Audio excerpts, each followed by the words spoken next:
వైఎస్ఆర్ జిల్లా కాశీనాయన మండలంలోని అవధూత కాశీనాయన పుణ్యక్షేత్రంలో కూల్చివేతలు జరిగాయి. ఈ విషయం తెలుసుకున్న వైఎస్ఆర్సీపీ జిల్లా అధ్యక్షుడు రవీంద్రనాథ్ రెడ్డి కూల్చివేతలను పరిశీలించారు. సనాతన ధర్మాన్ని కాపాడుతానన్న పవన్ కళ్యాణ్ ఇలా కూల్చివేతకు దిగడం దారుణమని మండిపడ్డారు. ఆశ్రమాలు కూల్చివేతలు ఆపకపోతే కాశీనాయన భక్తుల ఆధ్వర్యంలో పోరాటం చేస్తామని రవీంద్రనాథ్ రెడ్డి హెచ్చరించారు. కార్యక్రమంలో రవీంద్రనాథ్ రెడ్డి వెంట MLC DC Govinda Reddy, MLA doctor Sudha, ఆశ్రమ నిర్వాహకులు తదితరులు పాల్గొన్నారు. కూల్చివేతలు జరిగాక మా దృష్టికి వచ్చినప్పుడు మేమేమనుకున్నామంటే ప్రభుత్వానికి అనేక సమస్యలు ఉన్నాయి, మనం కొత్త సమస్యను సృష్టించకూడదు, పాలకులు ఆలోచన చేస్తారు, సరైనటువంటి నిర్ణయాలు చేస్తారు అని మేము ఆశించాం. కానీ దానికి భిన్నంగా మూడోసారి వచ్చి మరికొన్ని నిర్మాణాలని కూల్చివేశారు. నా విష్ణు పృథివీపతి అని మేము నమ్ముతాం. పాలకులలో శ్రీ మహావిష్ణువు అంశం ఉంటుందని భావన.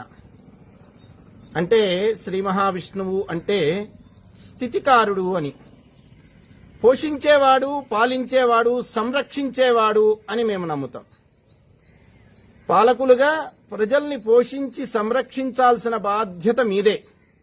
అయితే కడుపున పుట్టినటువంటి బిడ్డలు పట్టించుకోకపోతే, అన్నం పెట్టకపోతే ఆశ్రయం ఇచ్చి వాళ్ళకి అన్నం పెట్టి పోషిస్తున్నటువంటి కాశీనాయన క్షేత్రం మీరు చేయాల్సిన పని చేస్తుంది అని మీకేమైనా కోపం వచ్చిందేమో మాకు అర్థం కాలేదు.